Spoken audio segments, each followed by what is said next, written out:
belajar tentang ikatan kovalen.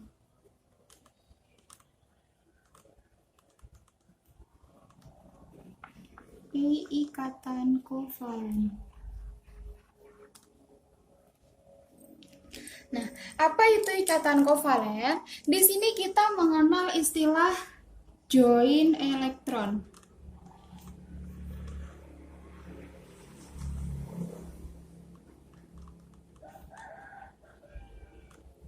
Nah, apa itu join elektron? Kan kalau di ikatan ionik kita mengenal istilah transfer elektron atau adanya proses serah terima. Nah, di sini ikatan kovalen kita mengenal istilah join elektron. Namanya join itu pemakaian bersama atau bekerja sama. Jadi pengertiannya, ikatan kovalen merupakan ikatan yang terbentuk karena adanya pemakaian bersama elektron.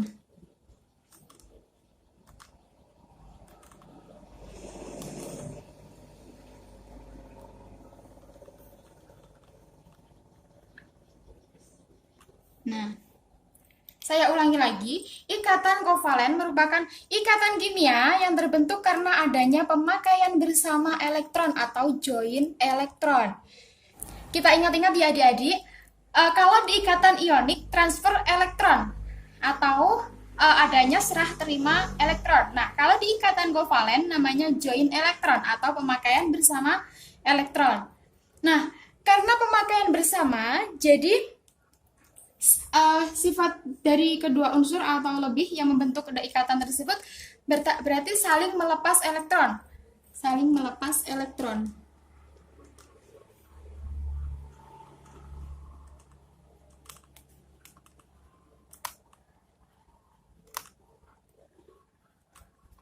Kita tahu bahwa saling melepas elektron itu sifat dari unsur non-logam. Jadi ikatan kovalen itu terbentuk antar unsur non-logam dengan non-logam.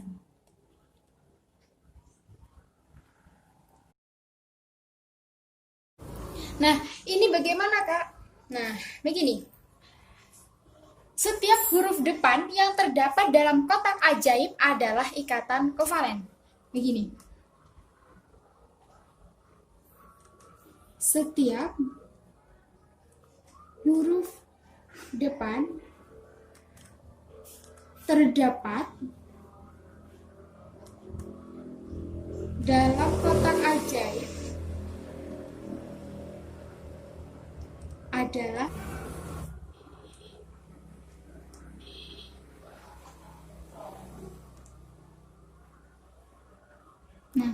setiap huruf depan terdapat dalam kotak ajaib merupakan ikatan kovalen. Nah, contohnya apa? Di sini kita kasih contoh ada PCl5, ada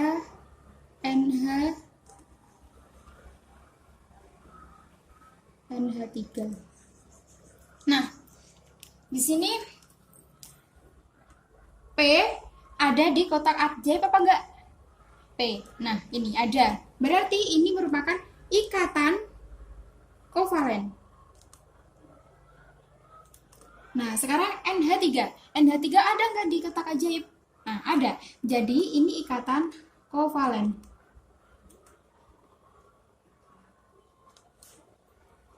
Nah, selanjutnya, huruf depan yang tidak ada dalam kotak ajaib merupakan ikatan selain ikatan kovalen. Contohnya, kita ambil contoh NaCl. Nah, NaCl ini ada nggak Na dalam kotak ajaib? Nggak ada, adanya N ya. Jadi ini bukan ikatan kovalen, tapi ikatan ionik. Ada lagi, CaCl. Ca ada nggak di kotak ajaib? Nggak ada, adanya C. Jadi CaCl juga bukan ikatan kovalen, tapi ikatan ionik. Selanjutnya kita akan belajar tentang pembagian atau jenis-jenis ikatan kovalen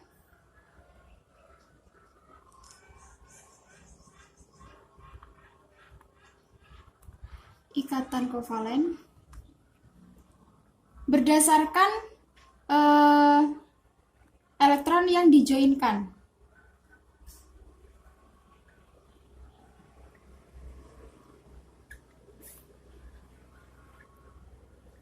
Atau berdasarkan elektron yang digunakan untuk berikatan.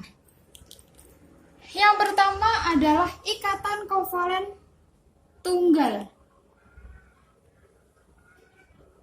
Nah, apa itu maksudnya? Tunggal dikatakan tunggal karena ikatan kovalen tersebut hanya menggunakan satu pasang elektron.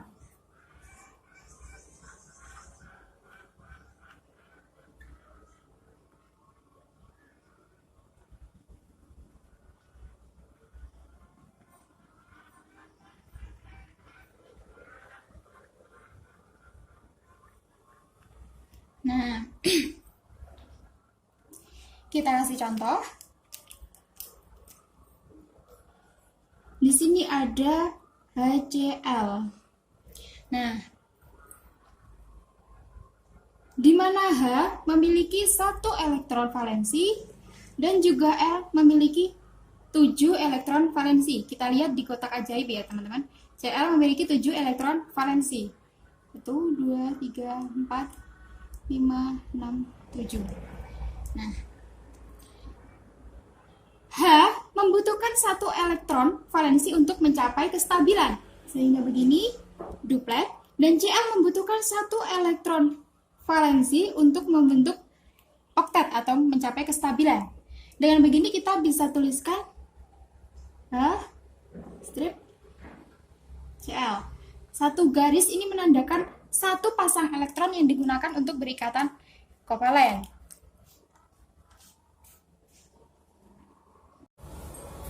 Selanjutnya yang kedua ada rangkap 2.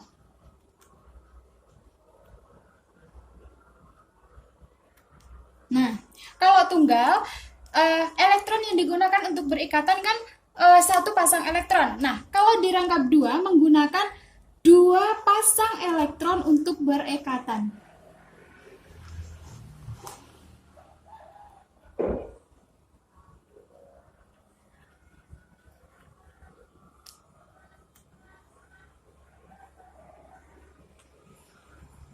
Nah,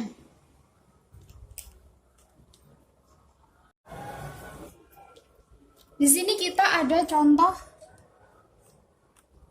O2. Oke, kita gambar. Ini unsurnya O. Di sini O berapa elektron valensinya? Ada 6. Ini kita tulis 6 elektron valensi. Nah, O sebelah kiri membutuhkan 2 elektron valensi untuk mencapai kestabilan. Nah, mereka join karena sama-sama membutuhkan 2 elektron untuk mencapai kestabilan ya adik-adik. Jadi mereka bekerja sama untuk mencapai kestabilan. Makanya ini dinamakan dengan ikatan kovalen. Nah, dan bisa kita gambarkan 2 garis. Nah, ini menandakan bahwa ada 2 pasang elektron yang digunakan untuk berikatan kovalen.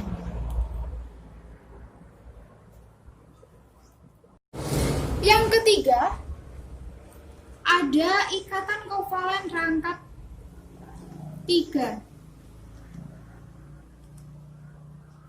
Nah, jika tunggal, ikatan kovalen yang hanya menggunakan 1 pasang elektron dan ikatan kovalen rangkap 2 menggunakan 2 pasang elektron untuk berikatan, dan jika rangkap 3 atau ikatan kovalen yang rangkap 3, ikatan kovalen yang menggunakan 3 pasang elektron untuk berikatan.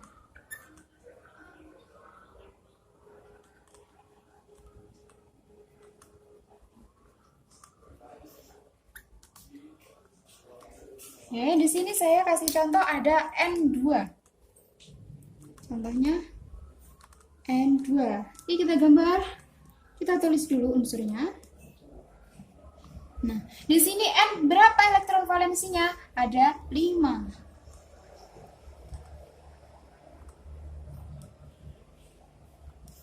Nah, untuk mencapai mencapai kestabilan, maka masing-masing end membutuhkan 3 elektron untuk mencapai kestabilan. Sehingga mereka bekerja sama untuk mencapai kestabilan. Nah, oke, N yang kiri stabil dengan kaidah oktet, begitu juga dengan N yang kanan stabil dengan kaidah oktet. Kita gambarkan begini.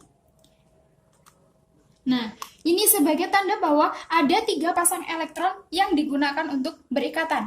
Saya ulangi, jenis-jenis ikatan kovalen berdasarkan elektron yang dijoinkan atau elektron yang digunakan untuk berikatan. Yang pertama ada ikatan kovalen tunggal, yang pengertiannya yaitu ikatan yang terbentuk karena adanya satu pasang elektron yang digunakan untuk berikatan. Contohnya ada HCl, yaitu H membutuhkan 1 elektron untuk mencapai kestabilan sehingga dia minta bantuan ke Cl 1 elektron, dan Cl-nya membutuhkan 1 elektron juga sehingga terbentuklah ikatan kovalen tunggal. Yang kedua, ikatan kovalen rangkap 2, yaitu ikatan kovalen yang menggunakan 2 pasang elektron untuk berikatan. Contohnya ada O2, di mana masing-masing O memiliki elektron valensi 6 sehingga membutuhkan 2 elektron valensi untuk mencapai kestabilan. Sehingga terbentuklah ikatan kovalen rangkap 2. Dan yang ketiga, ada rangkap 3 atau ikatan kovalen rangkap 3. Apa pengertiannya, Kak? Pengertiannya adalah ikatan kovalen yang terjadi karena adanya 3 pasang elektron untuk berikatan. Di sini ada contohnya, ada N2, maaf tidak kelihatan, tidak jelas, N2, di mana masing-masing N memiliki elektron valensi 5 sehingga membutuhkan 3 elektron valensi untuk mencapai kestabilan, sehingga terbentuklah ikatan kovalen rangkap 3. Selanjutnya kita akan membahas bagaimana cara menggambarkan lambang Lewis dari ikatan kovalen.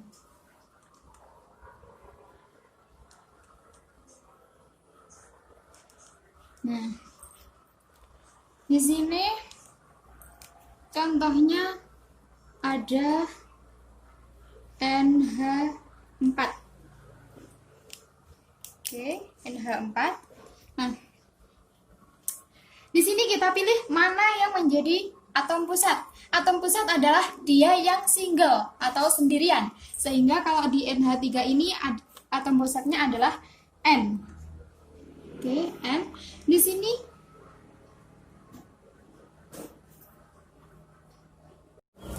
selanjutnya kita akan belajar tentang menggambar lambang Lewis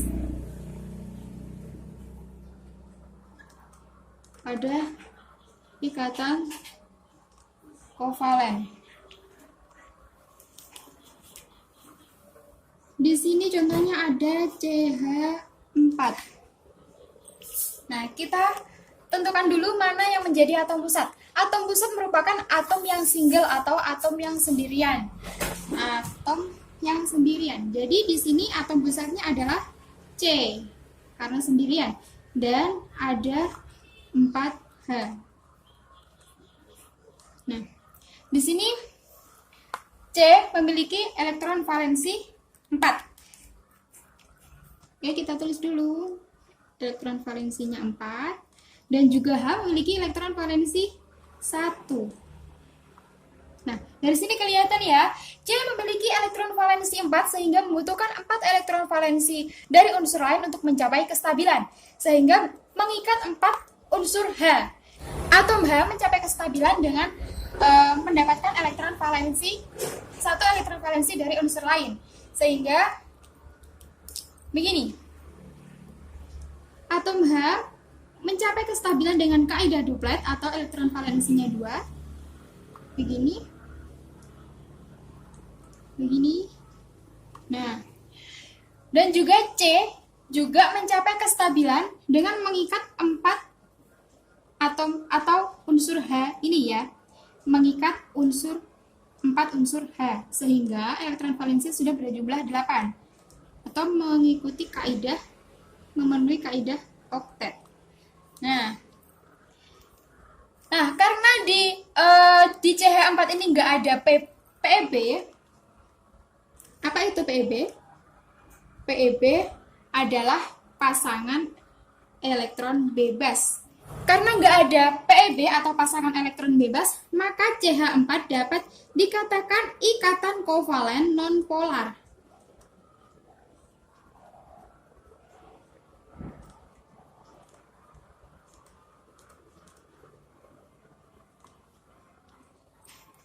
Oke. Selanjutnya kita punya contoh lagi PCl3. Nah, ini mana yang menjadi atom pusat? Atom pusatnya adalah P karena dia single. P kita gambar mengikat 3Cl. P berapa? Elektron valensinya ada 5.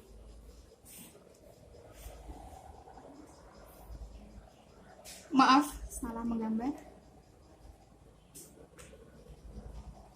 Dan Cl memiliki 7 elektron valensi.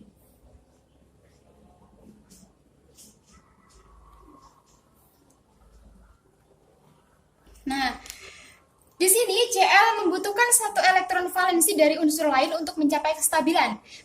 P membutuhkan 3 elektron valensi untuk mencapai kestabilan. Nah, dengan mengikat 3 Cl ini, P mencapai kestabilannya. Gini, Cl menarik 1 elektron atau meminta bantuan 1 elektron kepada P sehingga mencapai kaidah oktet. P juga begitu. P juga mencapai kaidah oktet dengan mengikat 3 Cl. Nah, di sini kan kelihatan ada yang tidak berpasangan atau pasangan elektron bebas. Ini yang dinamakan pasangan elektron bebas atau PEB. Nah, karena ada PEB, maka PCl3 ini dinamakan ikatan kovalen polar.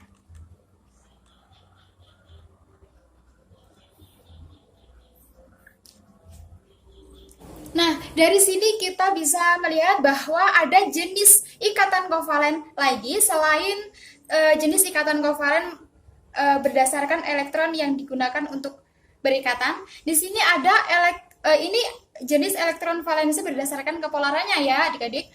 Yang pertama yaitu elektron ikatan kovalen nonpolar dan juga ada ikatan kovalen polar. Nah, bagaimana penjelasannya mengenai ikatan kovalen nonpolar dan juga ikatan kovalen polar? Kita akan pelajari setelah ini. Dan sekarang kita akan belajar tentang ikatan kovalen koordinasi. Sekarang kita belajar tentang ikatan kovalen koordinasi.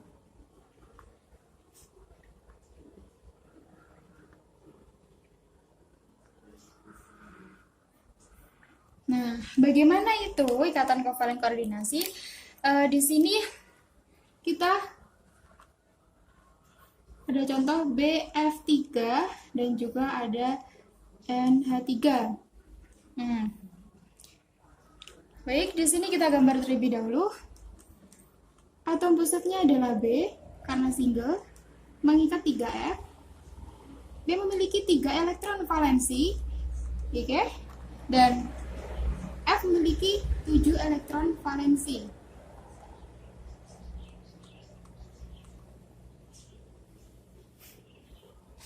Nah, begitu dulu ya sementara. Nah, sekarang kita gambar yang bagian NH3, di mana atom pusatnya adalah N mengikat 3H. N berapa? Elektron valensinya ada 5. Nah, di sini kita analisis bersama-sama. Nah, di sini, maaf kita ganti spidol dulu ya. Di sini H sudah stabil dengan 2 elektron valensi atau duplet. Di sini juga duplet. Di sini juga duplet. Dan ini Na, coba kita hitung 1, 2, 3, 4, 5, 6, 7, 8. 8. Jadi N juga sudah stabil karena sudah mencapai 8 elektron valensi atau oktet. Nah, sedangkan di sini kita hitung F stabil dengan oktet atau elektron valensi 8. Sini juga ya. Maaf. Nah, sedangkan B, coba kita hitung elektron valensinya. 1, 2, 3, 4, 5, 6. 6. Jadi, padahal 6 itu kan belum stabil ya adik-adik ya. Jadi, B ini membutuhkan 2 elektron valensi lagi untuk mencapai kestabilan. Nah, makanya dia bernegosiasi dengan unsur N.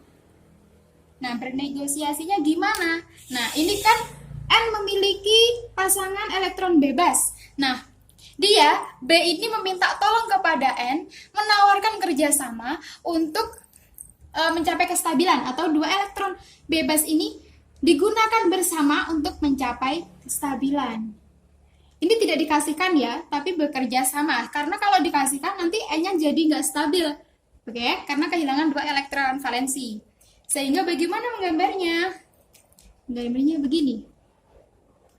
Maaf, sebelum dari situ kita analisis lagi. Setelah bekerja sama dengan NH3 atau menggunakan 2 elektron valensi dari N, 2 pasangan elektron bebas dari N ini, B sudah memiliki 8 elektron valensi. Elektron setelah bekerja sama dengan NH3 untuk menggunakan bersama pasangan elektron bebas dari N. Nah, kita hitung berapa elektron valensi dari B. 1, 2, 3, 4, 5, 6, 7, 8. Bekerja sama dengan NH3. Jadi sudah mencapai kestabilan. Nah, sehingga bagaimana menggambarnya? Ini B,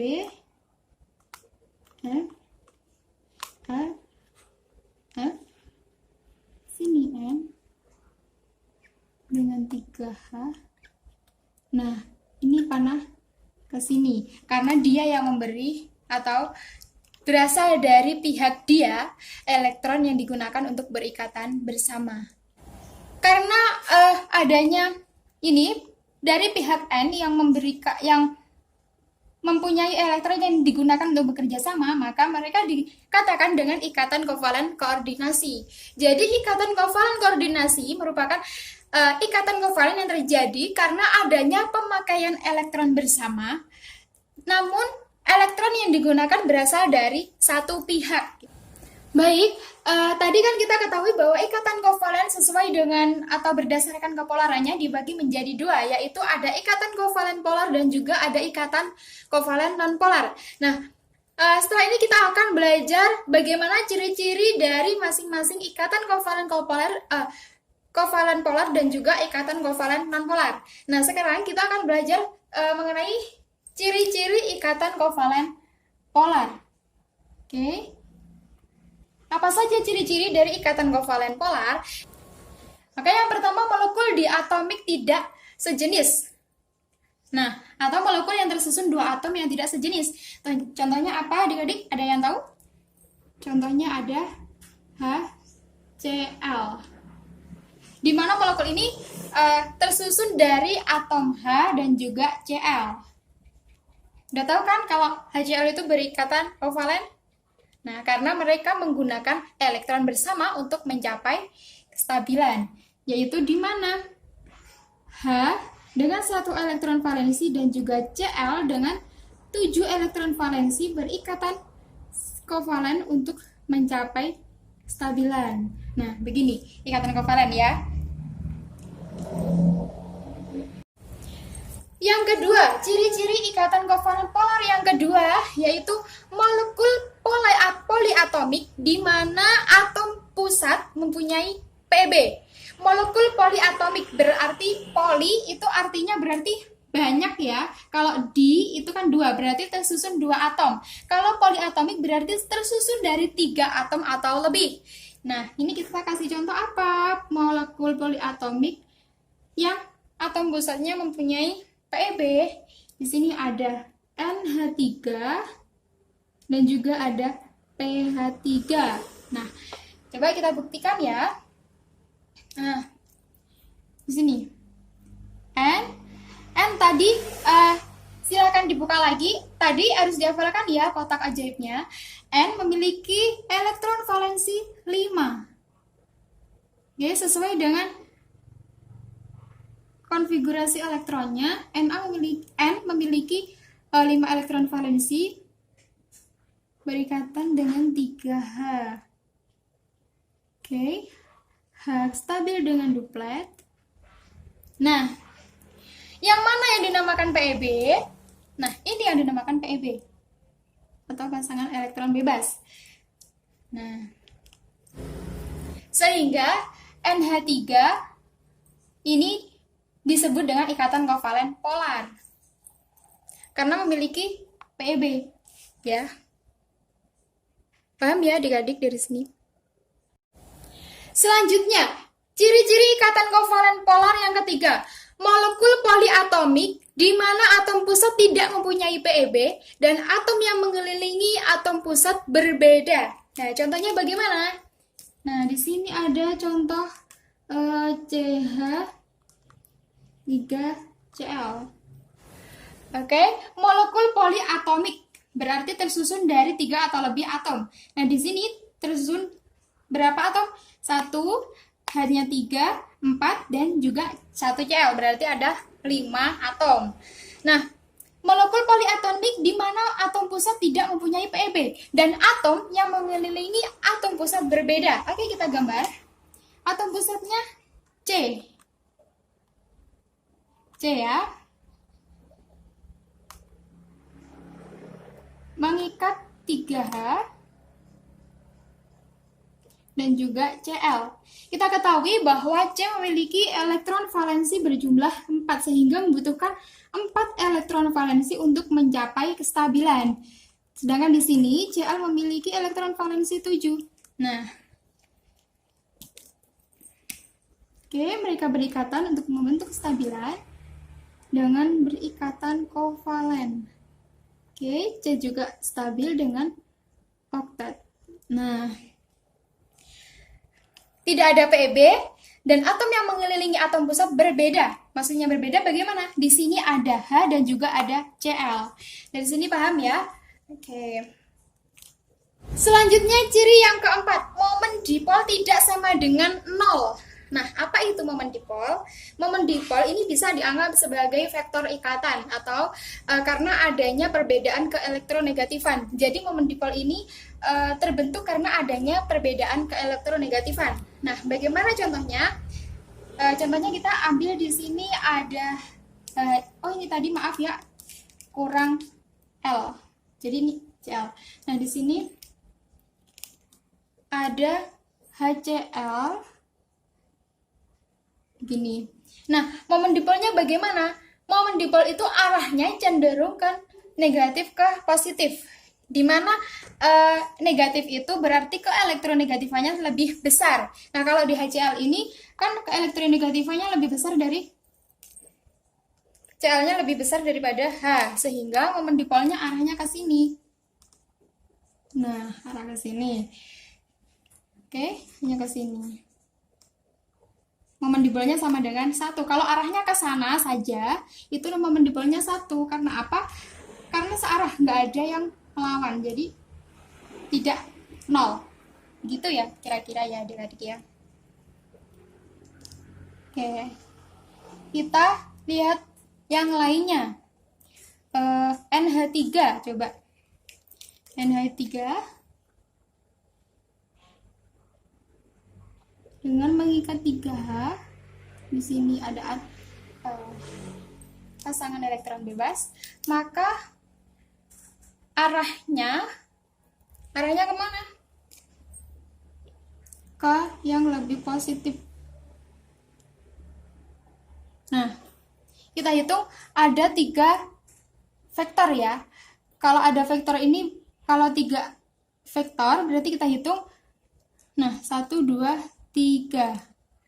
Bertolak belakang artinya saling mengurangi atau saling mematikan ya. Berarti kalau begini, kalau bertolak belakang atau searah itu berarti searah atau tidak searah itu berarti mematikan. Artinya mematikan itu berarti nilainya 0. Nah, berarti kalau ada yang berhadapan begini, berarti itu nilainya 0. Tapi karena di sini ada yang vektornya ke bawah, nah dan juga yang ke atas nggak ada, ini berarti momen dipolnya sama dengan 1, tetap tidak 0. Nah, terbukti ya bahwa ikatan kovalen polar itu momen dipolnya tidak sama dengan 0. Dan yang kelima, ciri-ciri ikatan kovalen polar yang kelima yaitu asimetris atau tidak simetris. Asimetris itu berarti sisi kanan dan juga sisi kirinya, sisi bawah dan juga sisi atasnya juga tidak sama. Seperti contohnya ini, HCl. HCl ini nanti bentuknya akan lebih besar kepada yang unsur yang keelektronegatifannya lebih besar. Berarti ini kalau kita gambar bentuknya kayak begini ya teman-teman. Nah, H lebih kecil daripada Cl karena keelektronegatifan dari Cl semakin lebih besar gitu. Sedangkan kalau yang momen dipol yang ini, coba.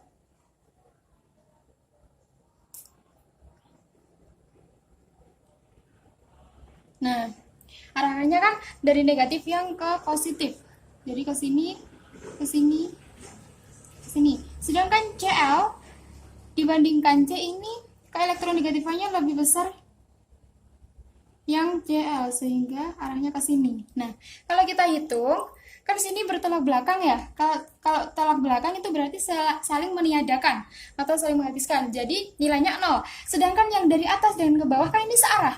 Jadi kalau searah ini tidak saling meniadakan ya. Adik-adik maaf tadi salah.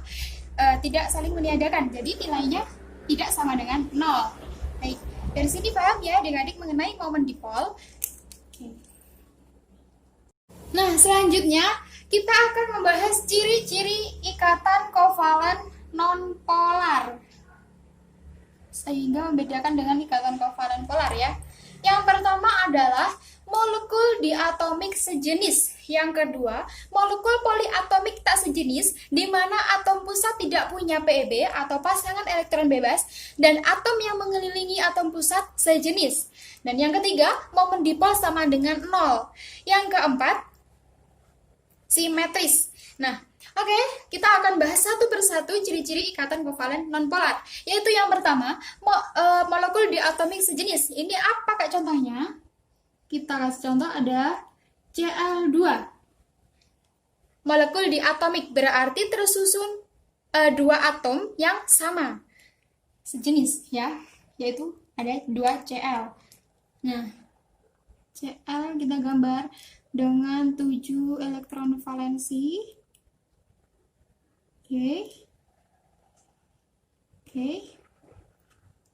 Sudah terbukti ya adik-adik bahwa ikatan Cl2 itu merupakan ikatan kovalen. Dan jenisnya ikatan kovalen nonpolar karena tersusun oleh dua atom yang sejenis. Maaf ini kurang L. Oke, Cl.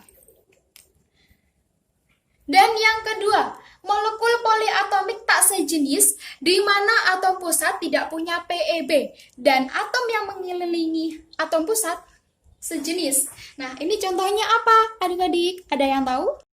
Oke, contohnya di sini ada CH4. Nah, kita gambar. Atom pusatnya C mengikat 4H. C memiliki elektron valensi 4 ya adik-adik. Tetap dihafalkan ya kotak ajaibnya tadi. Oke. H stabil dengan duplet. C stabil dengan oktet. Ada 8 elektron valensi. Nah, molekul poliatomik. Jadi, molekul tersebut tersusun dari 3 atom atau lebih. Sini kita tahu bahwa ada 5 atom. Tak sejenis. C sama H kan tidak sejenis ya, tidak sama dengan Cl yang sama-sama terbentuk dari Cl. Nah, tidak ada PeB, tidak punya PeB. Di sini juga tidak ada PeB ya adik-adik, karena semuanya berikatan. Dan atom yang mengelilingi atom pusat sejenis yaitu H, dan juga H. Yang ketiga, momen dipol sama dengan 0. Oke. Sama dengan 0. Bagaimana ini?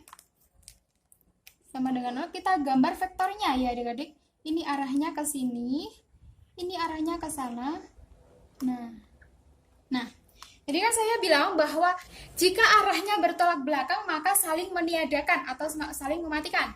Sehingga ke sini kan 1, ke sini ke 1. Tapi kalau min 1, sini plus 1 berarti 0. Sama juga yang atas sama bawah, kan tidak searah ya, berlawanan arah. Sehingga karena semuanya berlawanan arah, sehingga momen dipolnya sama dengan 0.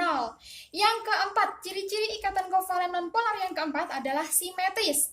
Oke, kita bikin contoh yang sudah ada saja ya. Cl2. Nah, begini, kalau digambar ini akan simetris. Sisi kanan dan juga sisi kirinya sama.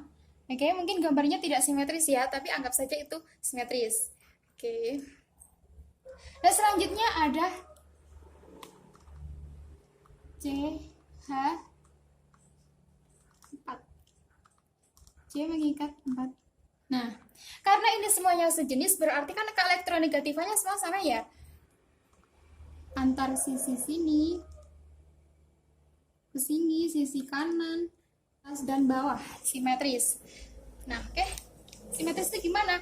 Kalau di sini, kalau kita ambil sini, sisi kanan dan di sisi kirinya sama. Kalau kita ambil begini, sisi atas dan bawahnya juga sama. Kalau kita ambil begini, sisi miring sini sama sini juga sama ya. Begini juga sama. Apalagi kalau ini. Oke, sama ya. Begini juga sama. Dari sini adik-adik paham ya mengenai ciri-ciri ikatan kovalen nonpolar.